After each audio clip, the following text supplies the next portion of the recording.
This is a rotor for a Cretin machine. I wanted to show you the anatomy of this rotor and how our advanced software can change it as well.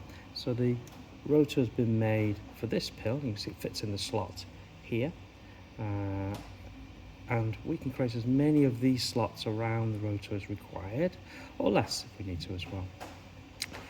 On here you can see what we call a chamfer. It's the slot that allows the opening to be a bit wider at the top, allowing the pill to drop in, and we can again control the size of this.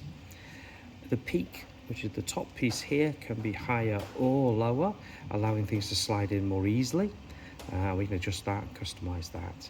And on here we have what we call a bumper, and again we can change the dimensions of this, allowing this to churn the meds to push them into the slots that we need to have as well.